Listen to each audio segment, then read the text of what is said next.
Shalom, saya Arneta Gracia Magdalena Politon. Pada saat ini kita akan belajar bersama-sama firman Tuhan yang terdapat dalam 1 Timotius pasal yang keempat, ayat yang ke-7 sampai ayat yang ke-16. Tema umum yang diberikan yaitu mahasiswa penggerak perubahan. Kalau berbicara tentang perubahan ini adalah proses yang wajar dan alamiah, sehingga segala sesuatu yang ada di dunia ini akan selalu berubah. Perubahan itu dimulai dari mana sih? Jawabannya, perubahan dimulai dari diri kita sendiri. Maka dari itu saya mengangkat tema kecil, yaitu Change Starts With You. Perubahan dimulai dari Anda. Pertanyaan dalam pembahasan kita pada saat ini, bagaimana kita mahasiswa melakukan perubahan dalam diri kita? Yang pertama, double B.1, yaitu berlatih beribadah. Dalam ayat yang ke-7 dan ayat yang ke-8, demikianlah firman Tuhan. Tetapi jauhilah tahayul dan dongeng nenek-nenek tua, latihlah dirimu beribadah. Latihan badani terbatas gunanya, tetapi ibadah itu berguna dalam segala hal, karena mengandung janji, baik untuk hidup ini maupun hidup yang akan datang. Jadi dengan melatih diri untuk konsisten beribadah, kita umat Kristen membangun kedekatan kita dengan Allah. Karena dengan konsisten beribadah, kita menyatakan bahwa kita sangat bergantung pada Allah. Tanpa persekutuan dengan Allah, hidup kita seperti donat yang kosong di tengahnya. Pasti semua pada tahu kue donat. Kue donat pinggirannya terlihat enak, ada meses, kalau dirasa manis, tapi di tengahnya ada lubang yang kosong. Demikian juga kehidupan kita. Kehidupan kita tanpa Tuhan mungkin terlihat baik-baik saja dari luar, tapi tanpa kita sadari, ada kekosongan yang hanya dapat diisi oleh firman Tuhan itu sendiri. Nah, perubahan akan terjadi dalam kehidupan kita seiring berjalannya proses ketika kita bersekutu bersama Tuhan. Melalui ibadah, karakter, pola pikir kita akan berubah karena kita mempunyai Tuhan sebagai contoh kita. Di dalam Roma pasal 12 ayat yang pertama, demikianlah firman Tuhan. Karena itu saudara-saudara, demi kemurahan Allah aku menasihatkan kamu, supaya kamu mempersembahkan tubuhmu sebagai persembahan yang hidup, yang kudus, dan yang berkenan kepada Allah. Itu adalah ibadahmu yang sejati. Nah, ibadah yang sejati dalam Roma 12 ayat yang pertama ini adalah di mana kita mempersembahkan tubuh kita yang hidup, yang kudus, dan berkenan kepada Allah. Untuk mempersembahkan persembahan yang hidup kepada Tuhan, tentu kita akan berusaha untuk berubah agar kehidupan kita dapat berkenan kepada Allah. Tanpa kita sadari, kita berubah karena kebutuhan dan tujuan kita.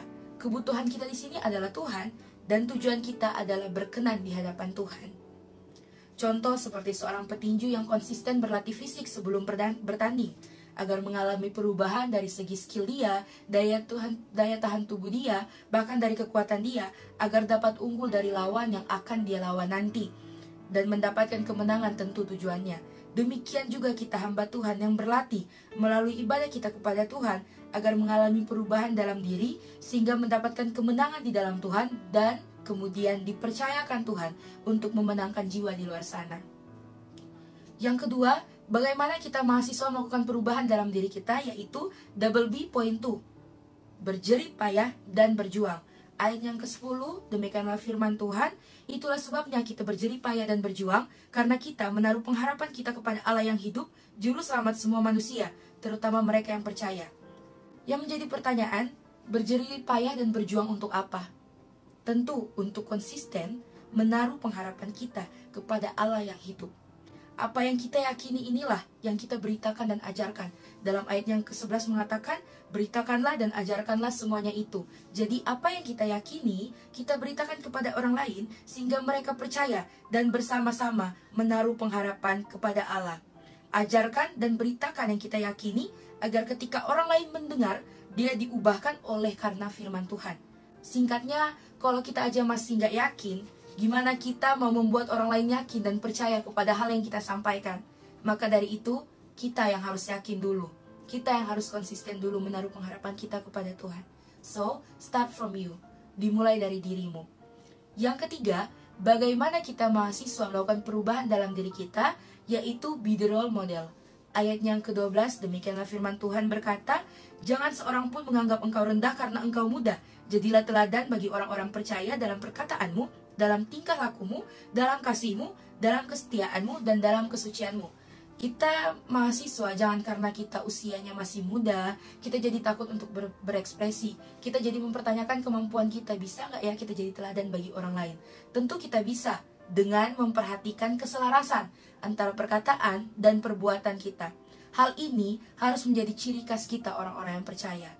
Seperti John Bolton, yaitu mantan penasihat uskup agung dalam bidang penginjilan, mengatakan, kesaksian yang paling efektif berasal dari mereka yang mewujudkan hal-hal yang mereka katakan. Mereka adalah perwujudan dari pesan mereka sendiri. Orang Kristen harus konsisten dengan perkataan mereka sendiri. Apa yang dikomunikasikannya pada dasarnya merupakan keaslian pribadinya. Jadi, maksud di sini yaitu pada dasarnya perkataan seseorang itu mencerminkan kepribadiannya. Jadi melalui pribadi kita membawa perubahan bagi orang lain karena meniru perbuatan dan perkataan yang baik yang kita nyatakan dalam kehidupan kita sehari-hari. Jadi, kita bukan hanya sekedar pemberita firman, namun juga sebagai pelaku firman Tuhan. Di dalam ayat yang ke-15 juga mengatakan, perhatikanlah semuanya itu, hiduplah di dalamnya supaya kemajuanmu nyata kepada semua orang. Jadi, kita harus hidupi semua yang kita tahu, yang kita yakini tadi.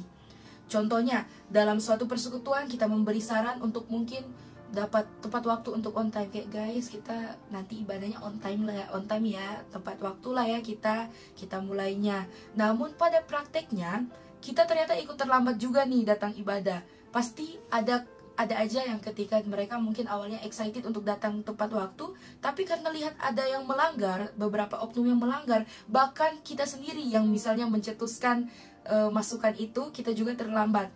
Jadinya orang yang awalnya excited untuk menaati peraturan itu akhirnya memiliki pemikiran, dia yang ngomong aja itu juga tetap terlambat kok, masa sih kita nggak bisa. Jadi kesannya kita omong doang. Maka dari itu perkataan dan perilaku kita harus selaras. Menghindari hal itu yaitu seperti tadi yang kita katakan, keselarasan antara perkataan dan perbuatan kita. Jika mau orang lain mengalami perubahan, kita juga harus siap berubah, sehingga kita tidak terlindas oleh perubahan itu sendiri. Maka dari itu sebelum kita mau orang lain berubah, kita harus siap berubah terlebih dahulu. Yang keempat, bagaimana kita mahasiswa melakukan perubahan dalam diri kita, yaitu bertekun. Di dalam ayat yang ke-13 demikianlah firman Tuhan, sementara itu sampai aku datang, bertekunlah dalam membaca kitab-kitab suci, dalam membangun dan dalam mengajar. Jadi tentu ketika kita mau memberitakan dan mengajar dengan maksud membawa perubahan bagi orang lain, maka kita harus senantiasa belajar. Kehidupan kita harus terus belajar. Kita nggak boleh namanya lelah untuk belajar. Belajar dari mana sih? Ya dari firman Tuhan itu sendiri. Dengan terus bertekun dalam membaca kitab suci, sehingga diri kita juga selalu dibaharui oleh firman Tuhan setiap harinya. Konsisten untuk baca Alkitab tentu sulit. Bahkan saya mengalami kesulitan itu sendiri. Namun, jika kita tidak berusaha untuk berubah dan bergerak dari zona nyaman kita akan terus berputar di rotasi yang sama dan gak akan maju-maju. Lalu gimana kita mau buat orang maju, sedangkan kita juga gak mau berusaha untuk maju? Kita masih nyaman untuk ninggalin kebiasaan lama kita. Kembali lagi, mulai dari dirimu. Start from you. Perubahan itu dimulai dari diri kamu sendiri. Jadi bisa diambil kesimpulan, jika kita mau membawa perubahan, kita harus mau dan siap berubah. Perubahan harus dimulai dari diri kita sendiri terlebih dahulu. Kita gak bisa buat orang lain berubah jika diri kita sendiri saja masih gak siap sama perubahan itu. Sebenarnya dari tadi kita memang membahas tentang bagaimana kita berubah dari diri sendiri dulu. Namun secara gak langsung kita juga sudah membahas bagaimana perubahan dari diri sendiri dapat membawa perubahan bagi orang lain. Jadi dapat dikatakan kita mahasiswa dapat membawa perubahan melalui gaya hidup kita. Ciptakan lifestyle yang sehat, yang dapat menggerakkan perubahan bagi orang di sekitar kita, berdampak positif bagi orang di sekitar kita. Bagaimana caranya? Dengan melakukan poin-poin yang kita bahas tadi. Yang pertama, double B point 1, berlatih, beribadah. Yang kedua, double B point 2, berjerih payah dan berjuang. Yang ketiga, be the role model. Yang keempat, bertekun. Bertekun dalam ayat yang ke-16, awasilah dirimu sendiri dan awasilah ajaranmu. Bertekunlah dalam semuanya itu, karena dengan berbuat demikian, engkau akan menyelamatkan dirimu dan semua orang yang mendengar engkau. Sebagai perenungan kita pada saat ini, mau nggak kita memulai perubahan itu? Mau nggak kita keluar dari zona nyaman kita? Yang dimana kayak kita nyaman terus kita tinggalin, kadang susah kan? Nah, semua itu, pilihan itu, mau atau tidaknya ada di kamu. Mau atau tidak melakukan perubahan. Namun yang pasti, setiap pilihan yang kamu ambil, itulah yang akan membentukmu. Maka dari itu, pilihlah dengan bijak. Demikianlah firman Tuhan pada saat ini. Thank you udah mau stay sampai akhir video. God bless.